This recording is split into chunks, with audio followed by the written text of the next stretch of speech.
Elected on an utter blank canvas of a manifesto, could we now be about to find out who the real Boris Johnson is?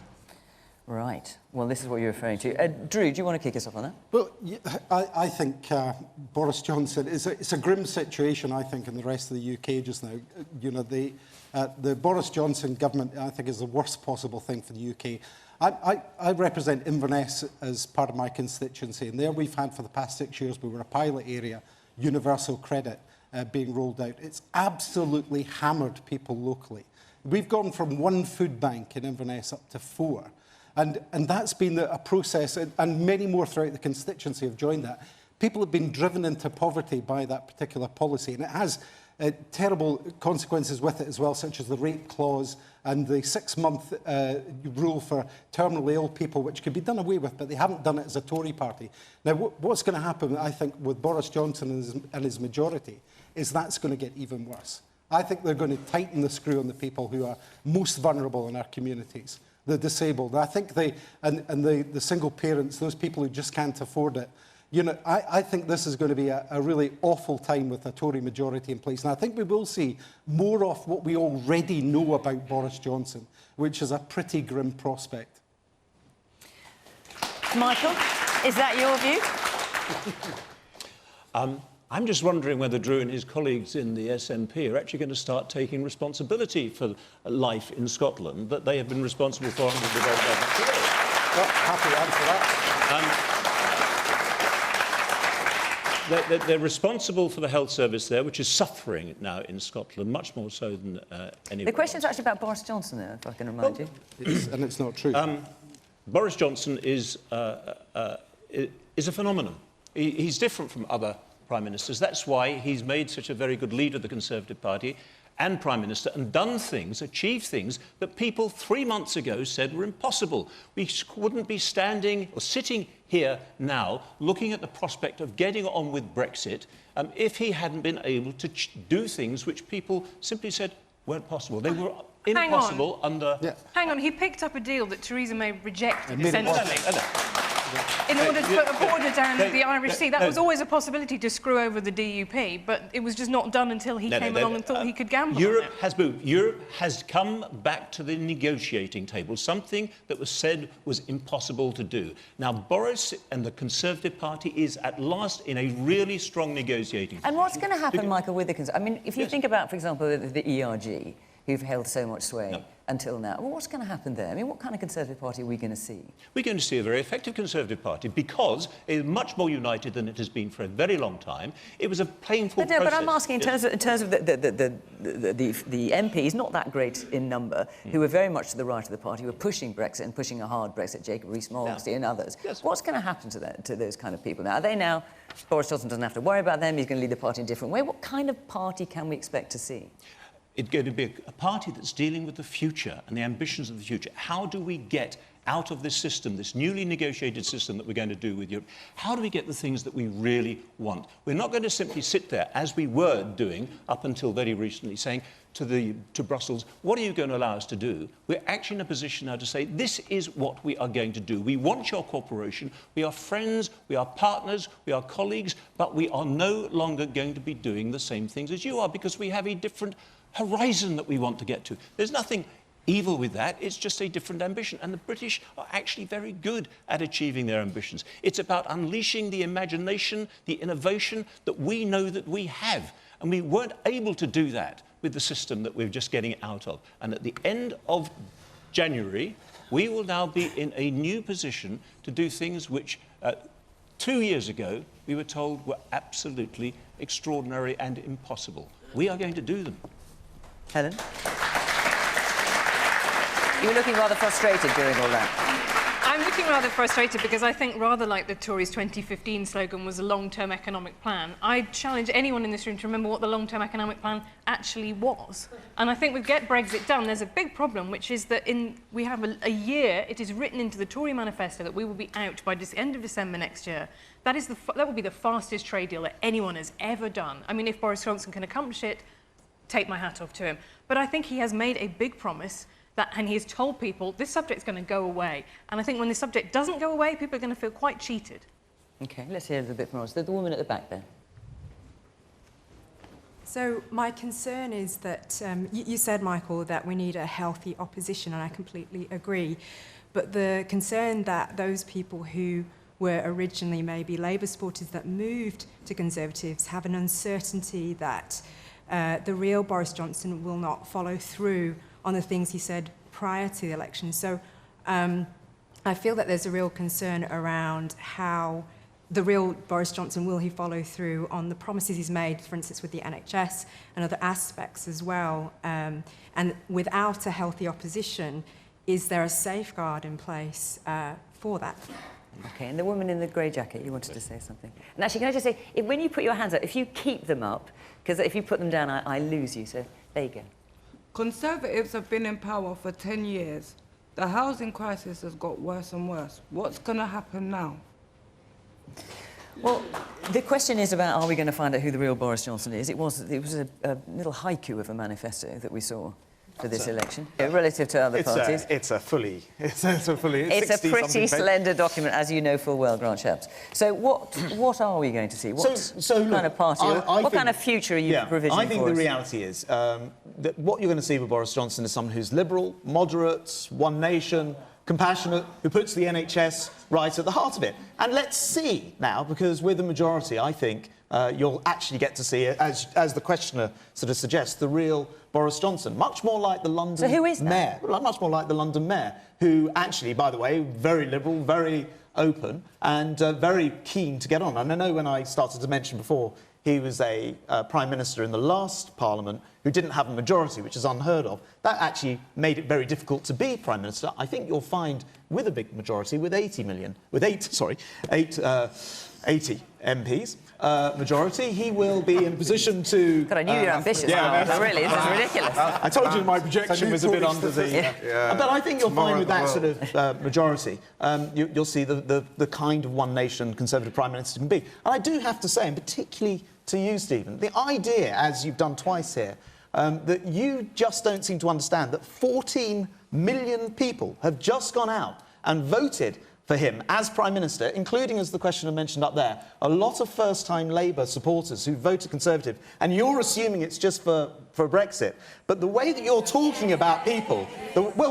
and we accept the challenge. What we're saying is, we understand you voted because of Brexit, but we are going to really show you how good and how effective a Conservative government can be in areas like Darlington and Workington and all those other seats that we want. And if your attitude is, you were just wrong to vote Conservative, you'll find in 5 years' time, when we've actually delivered for people in this country, on NHS, on health and all the other areas, then actually you'll have a rude awakening, I'm afraid. And what can we expect, Steve? Because obviously Boris Johnson has promised... Well, he promised to come out on 31st of October, and that didn't happen. He's promised that we're going to come out of the EU completely December 2020. Now that he doesn't have the likes of Jacob Rees-Mogg, others breathing down his neck, is that a promise he's going to keep, do you think? Yeah, absolutely. I think that the so that's 31st an absolute guarantee, well, let's be clear, whether we have a deal or not. To be clear, we didn't come out on the 31st of October because, as I've mentioned, there was no majority in Parliament. Now there is, not quite the 80 million I quoted, but now there's an 80 majority in Parliament. It does mean that we can fulfil coming out on the 31st of January. We'll get that work started. But as far as December 2020 is concerned, with a deal or not, we'll come out. Absolutely. Because, you know what, although you say it takes years to negotiate trade deals, how many trade deals have ever been negotiated in the world where you already have exact parity on your products, on everything going into this? How many trade deals have there ever been negotiated where you're putting up barriers to trade rather than lowering them? But the point about this is when we leave, there are already 50 countries with which we have rollover trade deals, so in terms of the rest of the world. So there's already a lot in place. And in terms of Europe, they sell more stuff to us than we sell to them. So why on earth would they not want a trade deal? And by the way, exactly the same argument. No one's saying they wouldn't want a trade deal, whether you can do it by the end of December 2020. Yes, absolutely. And why not? You've already got the same playing field going in. The woman in the yellow sweater there, yes. Yes, a question to Grant, please. You say that Boris is going to be a moderate one-nation Tory. Yet how does that, in my opinion, actions speak louder than words? He lost the majority because he actually chucked out of the party the very moderate nation Tories, like Dominic Grieve and David Gauke and so. So how do you respond to that? Look, Briefly, OK, and then I want to go around the Well, look, when you stand as for any of the parties, you stand for a document like this, which is a manifesto, and you say you're going to do what's in it. One of the things that was in our last manifesto is that everybody who signed up said we would vote to leave the EU. Those people didn't and knew that the consequence of that would be to lose the whip. Half of them got it back, by the way. And that you have to have some sort of discipline in a political party, and it's absolutely right to do. And actually, I think the evidence of it is that we now have an 80 majority because we've got MPs now who have all signed up to the manifesto, and that means the public know we're going to do what it says in the manifesto. Lots of hands up. The woman with the glasses there, yes. Sorry, I just forgot my question. Basically, you say that Boris Johnson is a liberal, a person for the people, right? But when will you actually investigate the Islamophobia that is currently occurring in your country, in your party, that you don't talk about, but you talk about Jeremy Corbyn and his anti-Semitism in the Labour Party, which is fair in its right, But will you actually address the Islamophobia that's occurring in the Conservative Party? Let me take a few points and then you can answer. The woman in the blue sweater here with a necklace. I have to take issue with you on your comment that Boris Johnson is a man of compassion. I have not seen any evidence of compassion in his behaviour towards a child on a hospital floor. I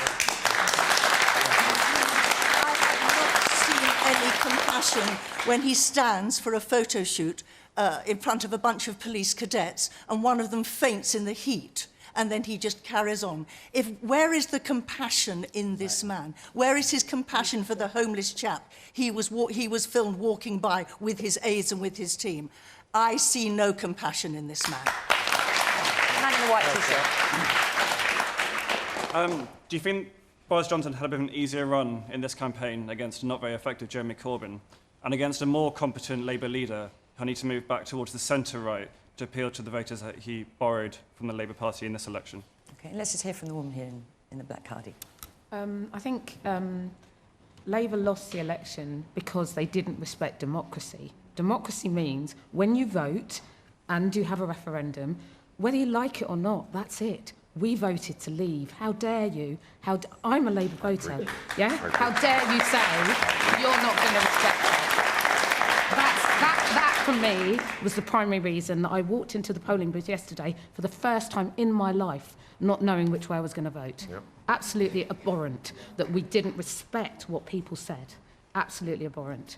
Secondly, the real Boris Johnson, he will swing with the wind. He'll do, as far as I'm concerned, he'll do whatever makes him popular. He wanted to be Prime Minister. He wanted to be Labour Mayor of London. Whatever was going to get him that role, he doesn't care. He's not a man of compassion, he's not a man of conviction, and he's not a man of morals or ethics. I think he's a disgusting Prime Minister.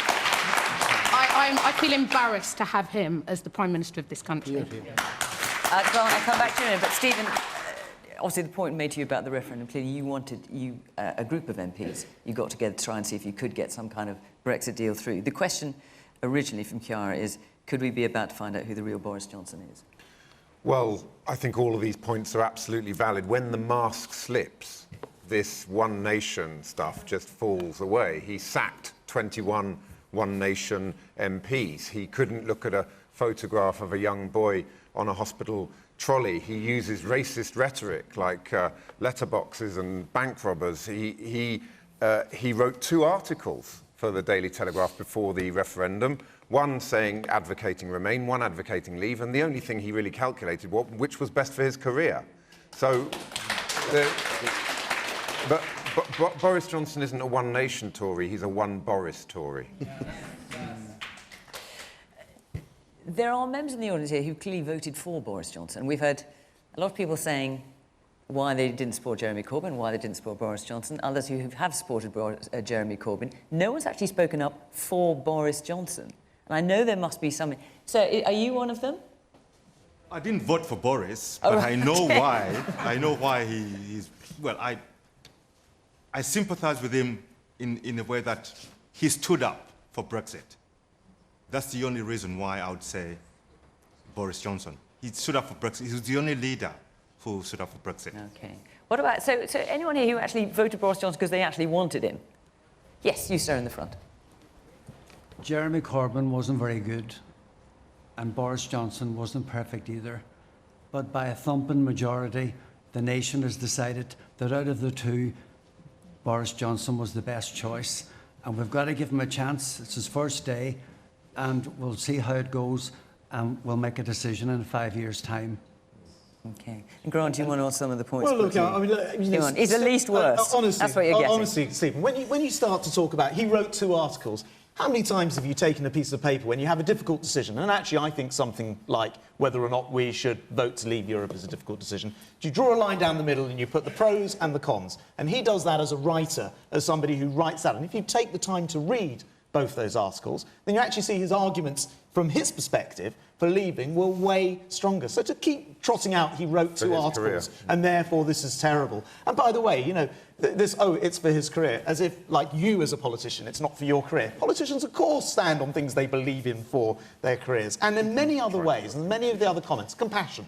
If I take that issue as an example, I worked very closely with him. I happened to be housing minister at the time when he was mayor. And he's very, very, very passionate about the issue of homelessness, to the point where he introduced a policy which was a first, called the No Second Night Out policy, which meant that anybody who's on the street would automatically be caught up by the outreach teams and found accommodation on the second night out. Homelessness is a much more complex issue than most people realise. For example, in this country, people who are not British citizens, they don't have automatic rights recourse to public funds, meaning that they don't automatically get housed. One of the issues that ties into, therefore, is the ability of people to come and live here. That is a government policy no, it's to do with being in the EU. People can come and live here, and it means they don't have recourse to public funds. You could allocate money if you wanted to. Under of course, the Labour but imagine government, what you would do homelessness fell. No, but imagine what... It is possible to make homelessness fall. OK, I've actually tackled this problem.